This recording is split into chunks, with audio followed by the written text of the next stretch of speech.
What is up, everybody? Welcome to Pub Sports Radio and welcome to the Draftkings Picks and Prediction Show. This week, we are breaking down UFC Vegas 72, which is a very interesting card. It's kind of a lower level card, and it's a card that has a bunch of, you have a bunch of canceled fights, a bunch of newcomers, a bunch of short notice replacements, a bunch of weird salaries, just a bunch of madness, I'd say, to put it in one word. So I guess it should be interesting. It should be fun. We're going to talk about it all. Before we get started, if you guys can please leave a like, subscribe here to Pub Sports Radio. We do go live every Wednesday, 7 o'clock p.m. Eastern Time. No Gordo this week, and I believe next week we'll have Lou Betcha coming in. But yeah, Gordo's going to be taking a couple weeks off. He has some stuff going on outside of this. But yeah, we're here with Weezy and Monk and myself. We'll kick it to you first, Weezy. Weezy, are you looking forward to the card of the year in UFC Vegas 72? Yeah, not really, man. It's a pretty crap card. We've got a lot of cancellations. Probably a couple other fighters won't even make it to the cage here. We're going to probably get this done in about 3 hours on Saturday after we're down to 6 or 7 fights. But I'm just here so I don't get fined this week, pretty much, Brady. But, it's one of those kind of cards. Let's try to find some spots, man. I've been looking. These glasses aren't thick enough, man. This is a hard one. They keep canceling all the spots I want to bet on. Like, I was very heavily invested in the Levy fight. I was probably going to bet on Kelleher. What's next? Are you going to take off the freaking Caio fight? I mean, all my action's on that fight now. So, oh my gosh, this week, man, it can't get any worse. It can't get any worse. But we still have the weigh-ins tomorrow. We have a 6'5" guy trying to make weight. So we'll see, guys. We'll see how it shapes up. We got Monk. Monk, are you looking forward to this card? Yep, got all settled into Texas right in time for this banger of a card, man. This is, like you said, it couldn't get worse, but I think you spoke too soon because you immediately talked about the weigh-in. So we definitely have some question marks there. It's a very interesting card. Honestly, I'm very excited for the main event, Ricky Simón. I'm a huge Ricky Simón guy. I'm also looking forward to the Caio fight and 2 Codys that could have a chance at underdog victory possibly. So I'm trying to just find the diamonds in the rough, but they're few and far between this week. Absolutely. Well, I say we get into it. Should be kind of a shorter show, but we'll start with our fight to target, and I'll kick us one off here. My fight to target is going to be Josh Quinlan going against Trey Waters. It took him a little bit to get the salaries in, but as expected, Quinlan moved into that 8,500 slot, and then we got Trey Waters at 7,700. The fight doesn't go to decision, looks to be anywhere from -350 to -400, so I'm heavily favoring this fight to end inside the distance, and I totally agree with that. I think somebody's getting served here, and at these price tags, it makes a fight that I want to very heavily target this week, especially with all the circumstances regarding Trey Waters. The guy just fought last week, took a lot of damage, ate a head kick, wobbled him bad. He has to cut weight twice in the span of a couple weeks, so I think that's definitely going to affect him. Let's see if he even shows up. Let's see if he even makes weight. I'm still not convinced about that. But if this fight does happen, I think both guys are dangerous. Josh Quinlan has a ton of power in his hands. Trey Waters, very long range. He has some power in his hands as well. And if Quinlan wants to go the grappling route, I think he makes it look pretty easy. But yeah, I'm going to be very heavily invested in this fight. Uncle Weezy, what is your favorite fight to target this week? Yeah, I'll give you guys Song versus Simon, the main event. Pretty easy one to target. 5 rounds, fair prices for both fighters. Should be a high-volume fight. Simon's got 25 minutes to work with that 4.42 Draftkings points per minute that he scores. So, you're talking there about a situation where you score 110 points at that pace in a loss. So, this is a great spot to target Ricky Simon. And if Simon doesn't get his wrestling game going, if he's unable to get this fight to the ground, Song's fast, powerful. He could get a knockout. So with these guys' salaries being 84 and 7,800 on a week where, we've only got, by fight day, maybe 9 fights, maybe 10 fights, you've got to target that main event. Yep, right there with you. Going to be very heavily exposed to probably 100%. Monk, what fight are you targeting this week? I love those picks. I'm going to go with Cody, Brundage, and Rodolfo Vieira, make our guy Lou smile here. But yeah, I think Cody Brundage at 7,100 is an interesting type of dog play. When he does win, he scores very, very well. Almost 13.5 average value over 2 UFC wins. Gives up a ton of points, though, and that's why you want to favor this fight as a whole. Obviously, you got I believe the black belt hunter, Rodolfo Vieira, on the other side, scoring darn near 100 points in his wins. In fact, 2 of his 3 wins in his last 5 are over triple digits. So you love to see that. I think somebody's getting finished in this fight. The odds would agree with me. And I think this is just a good one to target. At this point, there's only there's only 3 9K fighters at this point. We might lose another one. Who the heck knows? So if you're picking out of the 3, I like Rodolfo Vieira as much as anybody else. I think he's the cheapest one at this point. So, and Cody Brundage, if Vieira tires out, I know he just went all 3 rounds with Chris Curtis, but if Vieira, has gas tank issues, maybe Cody Brundage can do something. Who knows? At 7,100, it's worth a shot. So I like this fight as a fight to target for GPPs. Yep. Don't hate it. Don't hate it. It's going to be All right. crazy. 3 good ones there. Let's move on to the fights to fade. I had the Brian Kelleher Journey Newson fight as a fight to fade, but now that fight is off, I don't know. I'm kind of really struggling to find a fight I want to full out fade. If I had to pick one, I guess it would be the Stephanie Egger, Irina Alekseeva. And I'm going to have some Egger, but man, that's a lot for Egger there. 9,400. I think she does win this fight, though. I think she does finish the fight. Don't have really any interest in Irina Alekseeva, especially after the video I saw on Twitter today. Just don't think she has that much of a chance here. So I think Egger wins, but 9,400 is a lot to pay for Egger. So I guess that'd be the one fight I would fade, but nothing else really sticking out. Anything sticking out for you, Uncle Weezy? I would probably fade Fat Collier versus Buday here. I think that this fight is much more likely to end in diabetes than it is in somebody actually being optimal. I think we're going to see one of these guys on my 600-pound life like 4 years from now. So, I don't want any part of it. And these guys are high volume. They do land a lot of strikes per minute, which is pretty wild. But I just don't have any faith in either of them. I don't know who wins that fight. So I'm staying away from that one. Yep, don't hate it. Don't hate it. Monk, what do you like for this fade? Yeah, I'm backing that. That was the one I had, was Fat Collier and Martin Buday. Buday is, if you've ever watched him fight, I apologize because it is very exhausting. We'll just say that. No first round finishes in their last 5 fights put together, or last 6 fights put together. Only 2 finishes, and neither one resulted in hardly any points. In fact, only once them or their opponent, I think it was one of Collier's opponents, scored over 100 points in their fights. So it is a constant letdown with these two, very low volume, or not. I guess not too low volume, but just, man, Buday is like an energy vampire in there. He just sucks the energy out of the whole damn stadium. And you're at the Apex that has no energy as it is. So I don't know. Maybe he won't be able to feed off the energy that night. But it's going to be a shit show, and I'm probably going to fade this. What's undoubtedly a 3-round decision fight. Sounds good to me. I think it is definitely going to be a fight that's going to happen Saturday. Moving on to the fighter to fade. Monk, we'll start with you. What fighter are you fading this week? Let's see here. I am going to fade. I'm going to give you Julian Erosa, actually. I was looking over the stats here. I posted something about it yesterday.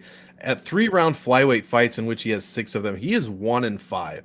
Now he is 8,800. Yes, in his one win, he put up an astronomical amount of points, like something like 131, I do believe. But he's getting outscored everywhere at the weight class, guys. 2 points a minute is what he's scoring, getting outscored 4.72 to 2. He's getting at distance, he's giving up almost 4 points a minute. Inside the distance, he's scoring 1.5 points and giving up almost 6 points a minute. So, yes, he's fighting a newcomer here, which is definitely good for him. But if he gets caught at all, 1-5 in the division is not great. But, like I said, he is fighting a newcomer, but I think Padilla has a chance here. But 8,800 for Erosa is simply going to be too much unless he gets this kid out in the first round, which is possible. He hasn't fought in almost 2 years, this Fernando Padilla. So unless he gets him out of there in the first round, I really just don't think he's going to score well. So give me a slight fade on Julian Erosa this week. Yep, a gust of wind is live against Julian Erosa. That's the other thing, with the chin like that. But for me, I'm gonna fade Charles Johnson, 8,700. This is a fight where I just don't see any wrestling upside for Charles Johnson. I think he's going to be using his wrestling defensively to try to stuff the takedowns. I don't see much finishing upside for Johnson here. If he does get a finish, I think it's going to be late in the fight if Durden gasses out. And I like the Durden side this week, especially at the price tag at 7,500. I think he's only like plus 110, plus 115 on the money line. So not going to be touching Charles Johnson this week. I think he could win, I suppose, but even in a win, I don't see him finishing. I don't see him getting takedowns, control time. I think if he does win, it's him stuffing takedowns, getting a decision, and not putting up a big score. So fading Charles Johnson, 8,700. Weezy, which fighter are you fading this week? Yeah, I saw that video you posted of Irina Alekseeva with that haircut and that dancing, and I'm fading her. I'd like to fade the entire card. Is that allowed? Can you do that? Maybe this week you could potentially. Okay, then let's go with that. But if you haven't checked out the Irina Alekseeva video, some pretty interesting dance moves there. A haircut that you used to see a lot back in the 1980s, like a flock of seagulls thing. Yeah, going in Street on Fighter 2. Sure. Blanca from Street Fighter 2. That's her haircut. Look at it waving. Look at it waving in the breeze. What is she doing? What is that? It's a wild, wobbly, she's not beating Stephanie Ager. That's how Sweet Dee dances in It's Always She's like Sunny on acid or something there. She looks like she's on psychedelics and was like, all right, she got the haircut on psychedelics. She came up with the dance moves. I can't stop watching this. I know, it's hypnotizing. This is my favorite part right here. Yeah. Oh. Hey-o. Hammer, please don't hurt him. Oh my God. I feel like we should have something like a song by Heart in the background as she dances there. Like this my goodness. Yeah, man. So that's the one that you see right there in the top left of your screen, everybody. I'm fading her. All right. My goodness. Anyway, where were we? Okay. I think we all gave our fades, right? Yeah, we did. We all gave our fades. I'm fading the entire card. You see that fade that Arena was rocking there? That was tight. It's not Jake Collier has been fading his doctor's advice for like 2.5 years. There's just been a lot of fades going on here. All right. Favorite dog. There's a bunch that stick out this week. We'll start with you, Weezy. Who's your favorite dog? I'll go a little bit against the grain this week. Everybody is on Marcos Rogério de Lima. I get it. The guy's got a ton of first-round finishes. He's very good for DraftKings whenever he does win. Scores a ton of points.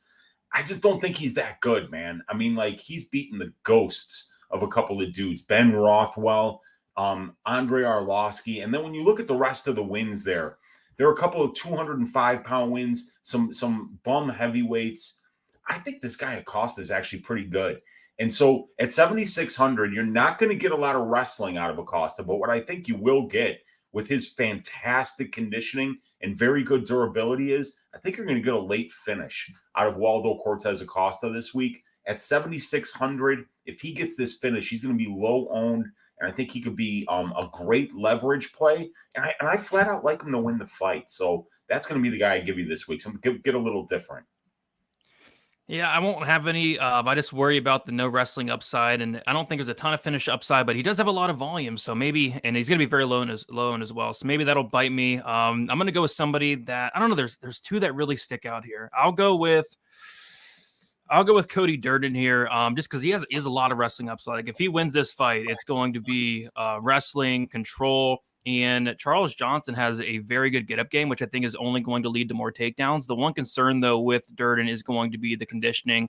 If this fight does get extended, which it will, and his cardio does not hold up, it could get bad. But I think he's very live to win this fight. The odds are closing very, very quickly. And like I said, he's like plus 110, plus 115 right now on the money line. So give me Cody Durden looking for that takedown upside and hoping his cardio holds up. Monk, who is your favorite dog this week? Yeah, they're not a ton to choose from, so I'm just going to give you a couple of stats to echo you, man. I like the Cody Durden side of thing here. Lou's absolutely right. The floor is definitely not bad. I mean, he's at the division. He's outscoring his opponents 4.79 to 1.9 points per minute. At distance, he's outscoring them just barely. It's pretty much even, but inside the distance, 5 points to less than 1 point allowed per minute. Meanwhile, Charles Johnson scores 1.4 and allows 6 per minute inside the distance. That's how I'm playing this one here, focused on the inside the distance numbers, because I think that's where a majority of this is going to take place. I think Cody Durden can easily control it, especially over Charles Johnson. I mean, yeah, Durden controls, let's see here. He has 83% takedown defense to Durden's 57.5, and to Johnson's 57.5, and Durden controls 92.5% of all the grappling time he's involved in the weight class. So I love Durden here for one of the very few underdog plays I see after the underdog heavy card we had last week. I don't think that trend is going to be repeating. So I think you got to choose wisely, and I think Durden's not a bad call. Yep. By the way, we got opening odds for Jailton Almeida versus Jair Rosenstruck. What do you guys think? Minus 1,000 Almeida. Minus 800 Almeida. It actually only opened up at minus 525. Okay. Is it minus 800 yet? It will be already minus. It will be in a second. It will be in a second. Yeah, by the time the show's over. Very well could be. Wow. All right. All right. Let's move on to I think we're at the prize picks section here. So my play got off. I had the Collier over on the takedowns, but I did find something else that I do like. Bring up this promo code here. That's the wrong promo code. Bring up this promo code here. Sign up on Prize Picks using promo code PubSports. I will kick us off.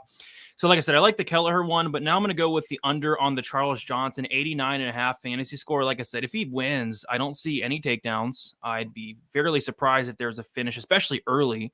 And yeah, I think it goes clearly. I don't even think he wins the fight. So yeah, under 89.5. I like that quite a bit, but I really like that Kelleher over as well. Weezy, what do you like on Prize Picks this week? Dude, I had 7 different plays and I can't give you any of them. How do you like that? Because I had 2 plays on Natan Levy, I had a play on Kelleher, and I had 3 plays on Marcos Rogério de Lima. They had de Lima's significant strikes at 57.5. They didn't even lower it. They just took it off. So, I mean, now I don't want to take the one that I know that Monk was going to say. So I will give you something I'm not particularly confident about. But Julian Erosa over 10 minutes. I don't think he's finishing Fernando Padilla. Fernando Padilla has never been finished in 18 professional fights. He is Mexican, and Mexicans are always tough. And Padilla, definitely more of a knockout artist, but he's easy to take down and hold down. So I think that this fight does go over 10 minutes because I don't see Erosa being able to finish Padilla. And it's Padilla's debut. So is he really getting Julian Erosa out of there in the first 10 minutes? You know, maybe not. But at 10 minutes, I think it's a good over. Yeah, I agree. I think if it actually goes under, it's probably Padilla knocking out Erosa for the 20th time. So, yeah, I do like that over 10 minutes quite a bit as well. Monk, I have a feeling I know what you're going to say, but what do you like in here? Yeah, I totally forgot to look before the show. I've been pretty busy today, but I immediately saw right before we started, and that was going to be Stephanie Egger. Her fight time is currently 14.75 minutes, guys. Yeah, she's fighting Russian Ronda, the most handsomest woman on the card, Arina Alexieva, who Brady already showed you proof of what I'm saying here. But Stephanie Egger really is the story. 3-1 so far in the UFC. It looks like all 4 fights finishes. She's never gone the distance, at least on at least the last 4 since 2021. That's why I'm looking so confused. She's 3-1 since 2021. All 4 fights have been finishes. I mean, the woman scores tremendously when she wins, 107 points, blah, blah, blah. She doesn't go to decision though. That's the whole thing. So I think this is kill or be killed. She's gonna murder Arena in the first round, or Arena is going to, I guess, armbar Stephanie Egger in the first round. So one of those 2 things is probably gonna happen. Yep, I like that one as well. I like all 3. If you guys want to check out Prize Picks, use that promo code PubSports. Get yourself a deposit bonus match. All right, moving on. We have our favorite GPP play, and I will kick this one off. Hopefully Lou's not listening at this point, because I'm going to go with Rodolfo Vieira, 9,100. I just think if he wins this fight, it's probably going to be in the first round. I think Brundage is going to go out there, set the pace, and I think that's good. He should do that, but I also think it could be to his detriment. And I think if Rodolfo Vieira gets 1 takedown, this fight could be over shortly after. So like Vieira, like that first round upside, that first round sub upside. But if this fight does get extended, there could absolutely be some problems. So not a fight I'm probably going to target for cash, but for tournaments, I do like some first-round upside of Rodolfo Vieira. Monk, who is your favorite GPP play this week? Well, I'm going with one of 3 people out of all 830 fighters that I'm tracking that has at least 4 fights since 2021, has a 100% win rate and a 100% optimal rate. One we mentioned is currently a minus, probably at this point, 750 against Jairzinho Rosenstruik, and that's Jailton Almeida. Another one is Alex Petrosky. And the third one is Ricky Simon. That's who I'm trying to get to here. $8,400. This guy's 4 for 4 in his last 4 fights, making the optimal lineup. Scores 5.19 points a minute in his last 5, 110, almost 111 per win. Average value of almost 13. He's allowing less than 1 point per minute here. So Song Yadong's going to have his hands full, quite literally. If Ricky Simon, I hope Weezy will maybe get in on that stat that he dropped the other day. But Ricky Simon is an absolute takedown machine and control time machine, scoring almost well over actually 3.1 points per minute in takedowns and control time. Song Yadong gives up well over half a point per minute in those categories. Ricky Simon also controlling 97% of all grappling time he's involved in the past 5 fights, and he spent over 54% of his total fight time fighting inside the distance. So there are tons of and he's doing all this in 3-round fight, guys. This is his first 5-round fight. His score could be astronomical in a finish, could be astronomical in a win. I love Ricky Simon here, and with a win and optimal lineup, he'll be the first fighter to do that 5 times in a row. So that's what I'm rooting for here. Ricky Simon, favorite GPP play. Yep, could not agree more. Weezy, what do you got? Yeah, I mean, it's Ricky Simon. I bet this guy's money line too. 43 takedowns in 10 fights, 5.59 takedowns per 15 minutes. This is a 25-minute fight. So we're looking at like maybe 8 takedowns from this guy. He gets 38% control time. If we take 25 minutes and we multiply it by 0.38, you're looking at about 9.5 minutes of control time. You're looking at, potentially 8 takedowns. You're looking at, 5.23 distance strikes landed per minute, 3.01 significant strikes per minute. You're talking about maybe 75 significant strikes, maybe 6 or 7 takedowns, maybe 8-9 minutes of control time. Now, Song Yadong is a very good grappler. He's very good with his takedown defense. He gets back up. He makes it difficult for his opponents to run that kind of game plan on him. However, as the fight goes on, it gets harder and harder to resist those takedown attempts. They get easier and easier for guys like Ricky Simon. I think Ricky might actually break him late, get a 5th-round finish here. But yeah, I'm on Ricky Simon big time this week. Yep, sounds good. It's going to be a nice transition into our favorite cash play, and that's Ricky Simón for me, 8,400. You guys mentioned a lot of things, but yeah, takedown upside, 5 rounds to work with. This guy's, wrestling numbers are just off the charts, averaging over 6 takedowns per 15 minutes, completing those over 50% accuracy. Love me some Ricky Simón, all formats this week, but yeah, he is my favorite cash play. Weezy, who is your favorite cash play this week? It's Stephanie Egger this week. I think she's really good. She's a fantastic grappler. Not only a really good judo base, but we're talking about an ADCC grappler here who's got really good submissions. She sets up her arm bars beautifully. Yeah, I think that she's going to get a Kimura or an arm bar or a rear naked choke here, maybe a ground and pound finish. But yeah, Russian Ronda is going to have a rough day on Saturday, and I think Egger just kind of easily gets the job done. Yep. For sure, she should. Monk, what do you like for your favorite cash play? I'll keep mine quick. It's going to be Josh Quinlan. I love your guys' picks, but I'm going to go with Quinlan here. What he showed against a guy that's been in the UFC for a few fights, at least has that UFC experience. I believe that was against Jason Witt, rather. KO'd him in the first couple of minutes there, scored very well. Now he's at 8,500 this week, so I think we're getting a pretty good deal on him. He's facing a newcomer on short notice, Trey Waters, who, as Brady alluded to, just fought within the past couple of weeks. I absolutely love Quinlan here. Hopefully both guys make weight, or if they don't, at least, the fight continues, because I think Quinlan is a fantastic play at just $8,500. I think we've got some very good low salaried favorites here to kick us off. So give me Josh Quinlan, favorite cash play of the week. Absolutely. Favorite value play, Monk. We'll stick with you. What do you like?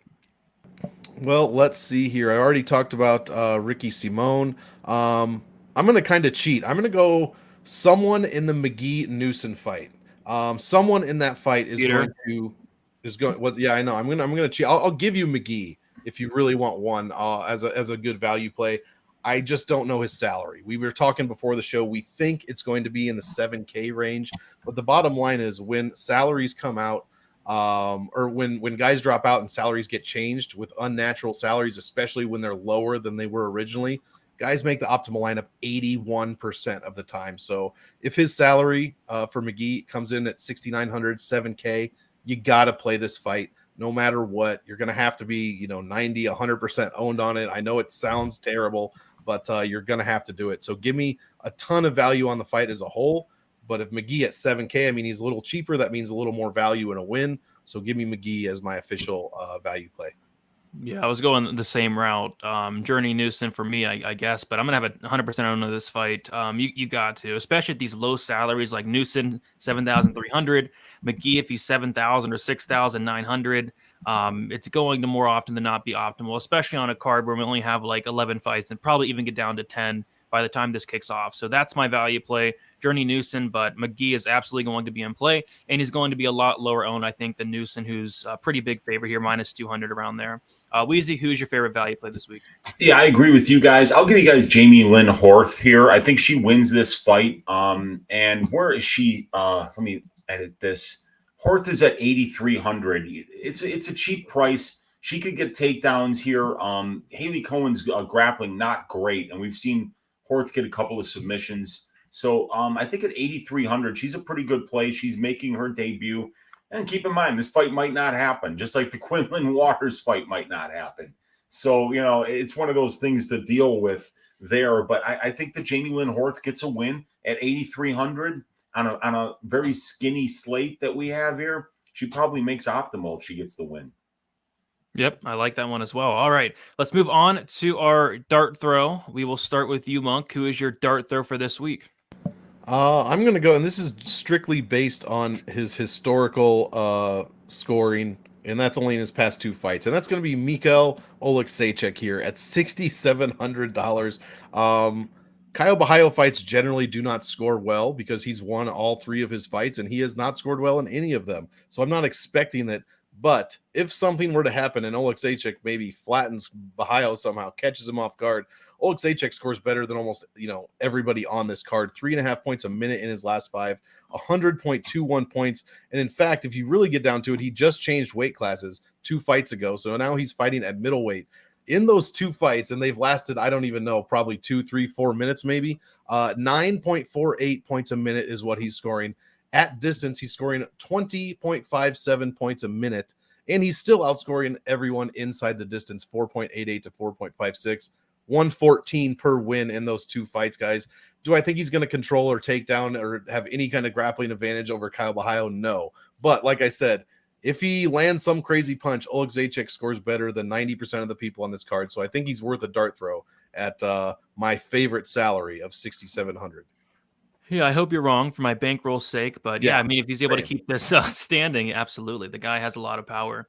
I'm going to give something a little crazy here. I have a hot take. My hot take is Martin Buday goes out there, lands his first takedown in the UFC, gets on top of Fat Collier, and pounds his ass out. I'm going Martin Buday, dart throw, 8,000. Nobody's going to have him. I think he gets a finish here. He's finished all of his wins outside the Bresky fight, and he lost the Bresky fight. So technically, he's finished all his wins. So I think he can get this fight down to the mat if he tries to. I would like to see him try. And if he does, I don't see Collier getting back up. Martin Buday is huge. He's an actual heavyweight.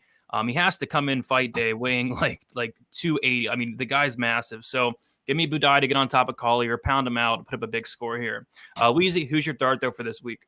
So you're counting on Martin Buday to try, and you're counting on diabetes not to get Jake Collier first there, right? So there's, I just want to let everyone out there know that, Brady's kind of weaving through some cones there to get to that Martin Buday. He's bringing both feet into that. It's a hot take. It's a dart throw. Let's see if he can do it. If he wrestles, man, the finish is going to be there. It's just it is a big yeah, and it's a heavyweight fight, so they finish about 68% of the time. So you always got that going for you. Dart throw. How about Trey Waters? I mean, Quinlan's not that good. If this kid comes in here and he makes weight, he was training for a 5-round fight. again that he won against Jalen Fuller here 2 weeks ago. So if he comes in, if he makes weight, you know, and everything looks good there, Quinlan's just okay. You know, I mean, when you watch the tape on him, he's pretty low volume. He's got a ton of power. And he's got really good ground and pound when he gets on top, but he doesn't shoot for takedowns. So, you know, I think that Waters with that really long frame, if Quinlan doesn't fight the right style, if he doesn't pressure this dude, if he doesn't try to walk him down, he could get picked apart from the outside and Trey could land a big shot.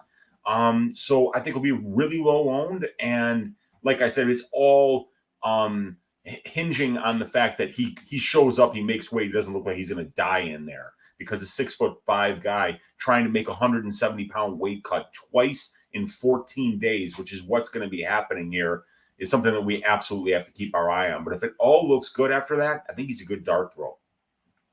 Yeah, somebody got mad at me in my video. I was like, man, a 6'5" welterweight, that makes no sense. And he was like, 6'5", 170 makes no sense. What planet do you live on? Like, is that normal? Is it normal to be 6'5" and weigh 170? In a concentration camp, and you know, sometimes you'll see that, you know, like he got so mad. He was like, "What planet do you live on?" I was like, "I live on planet Earth, man." Like, come on. I guess that's you don't normal. see that often, man. I mean, like that's it's weird. Guys like Jalen Turner, for instance, I have no idea how he makes that weight, but then he shows him like he'll get on a scale a month away from a fight, and it'll read like 168, and you're like, there's no way, dude. You're 6'4". How does that happen? I don't know. It doesn't make sense. I'm really looking forward to seeing him on the scales for sure. All right. So what is next to do? Oh, all right. So we're going to take a look at the lineups from last week. We will talk about our results. We'll talk about the current standings. If you guys have any questions, put them in the chat right now. I'll get to them shortly. We do have a couple to get to. But right now, we're going to take a look at the results from last week. I am pulling them up, and here they are. So, in fourth place, we have Monk. He had Bobby Green at 9.23. Unfortunate situation there. Francis Marshall, 27.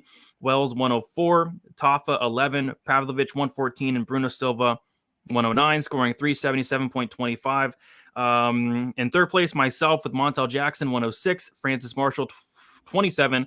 Denat Bakary, 48. Carol Hoza, 51, Bruno Silva, 109, and then Christos Giagos, 103, scoring 446.56.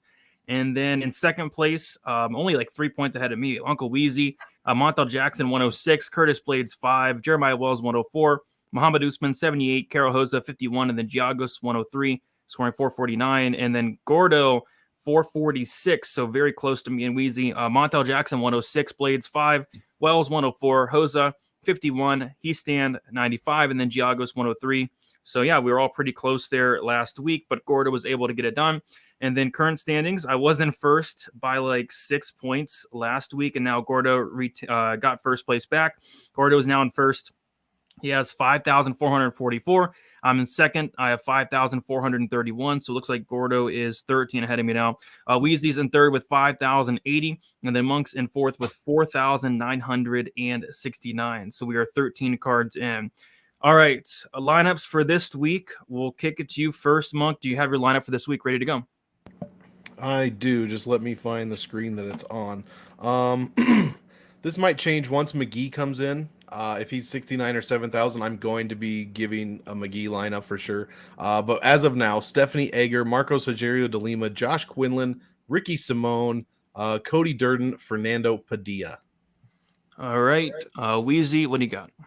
I've got Stephanie Egger, Jamie Lynn Horth, Josh Quinlan, Waldo Cortes-Acosta, and I'm stacking the main event with Ricky Simon and Yadong Song. This playing a little bit of defense this week. This is a rough week. You know, don't get into the pool neck deep this week.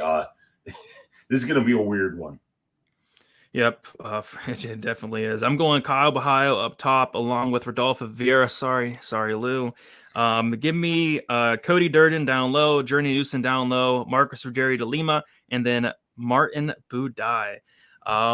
So yeah, those are the lineups. We'll get Gordo's as well. We'll see how we'll do. I don't think I'll be changing mine. Well, I probably will because I'm sure a couple more fights are going to get canceled on this cursed card, it seems like. All right, we will answer some questions, give our quick picks, and then we'll head out of here. First question. This can go to Weezy. Dixon says, any chance Ricky makes optimal in a loss? Dude, it could happen this week simply because we've got so few fights. You know, when you if we're at 11 fights right now, but there could be 2 more in jeopardy. Who knows if this McGee can even like get medically cleared to do this weight cut? It's already Wednesday. He's going to be on that scale less than 48 hours from now. So that fight could get canceled. Haley Cohen's fights seem to be cursed and don't wind up happening. You got Trey Waters, a 6'5" guy, making his second cut to 170 in 14 days. So, yeah, it could happen, dude, especially if it's one of those situations where Simon kind of wins the fight, but then the judges are like, no, you only got 27 minutes of control time, and Song landed 1 more strike than you when we were standing, so he did more damage. If that happens, yeah, Simon's probably optimal in a loss. He could even score more points than Song Yadong if Song Yadong gets a decision win because of all the wrestling and grappling. Yep, for sure. Especially if a couple fights get canceled, he absolutely could be optimal in a loss.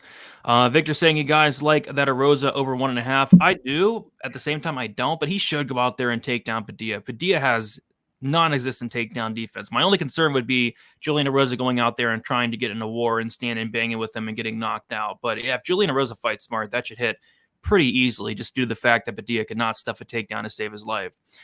This one can be for Monk. Lou says, Monk, what do you think McGee will be priced at 6,800? He'll be probably 7K at this point. The odds are very close at this point, and those are the only 7K or 6,900. But I think it'll probably be 7K. All right, and then we would never, Lou. I would interrupt the show to answer your question. I think he's talking about this one. This one can go to you, Monk. He's saying, why do you hate Cody Brundage?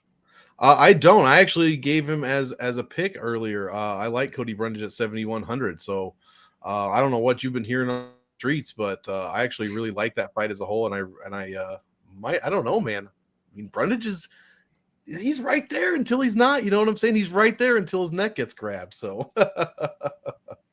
And Lou's saying, put the whole thing back up there.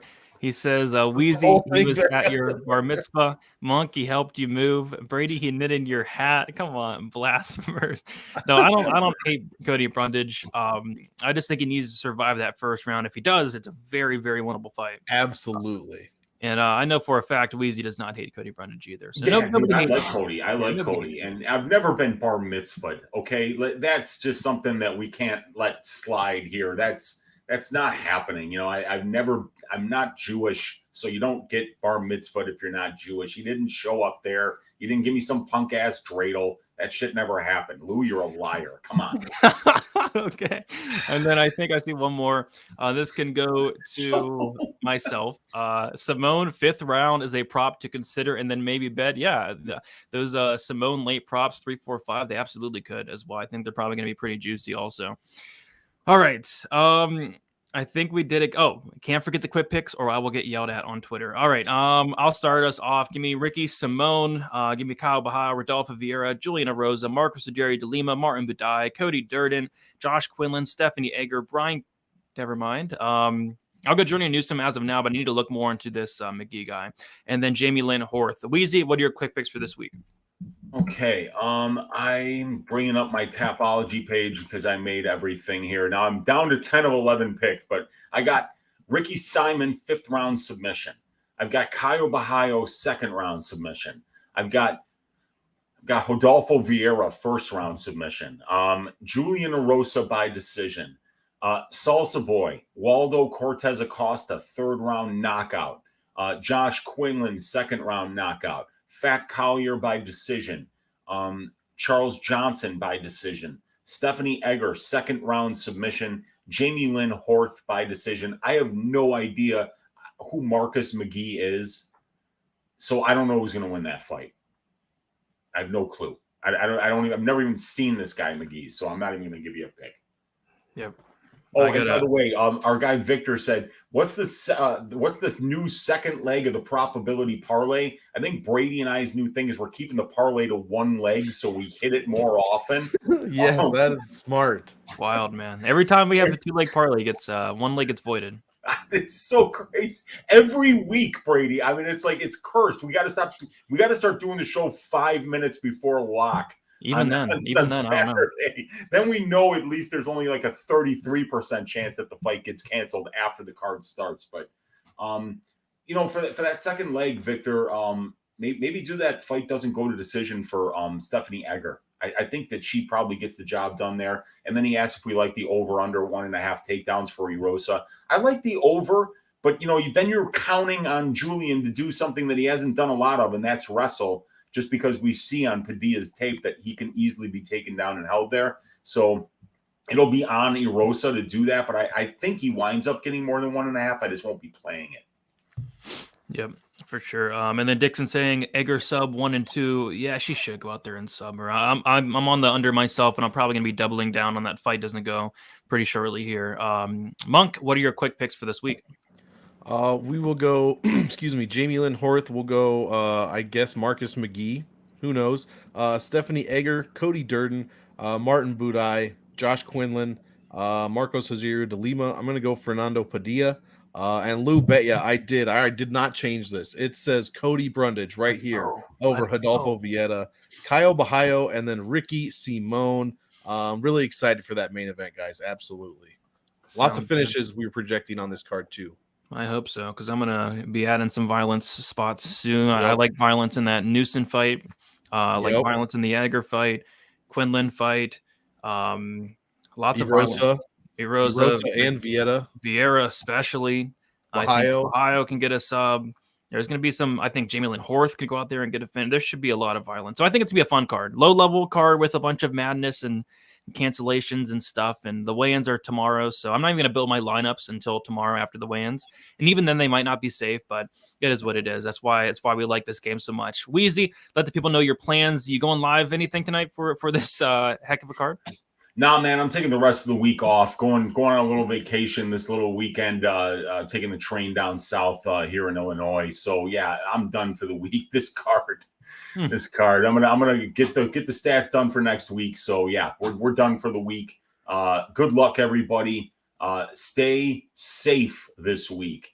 Don't get overcommitted. Bankroll management is so important over the long term, and this is one of the weeks to tread lightly.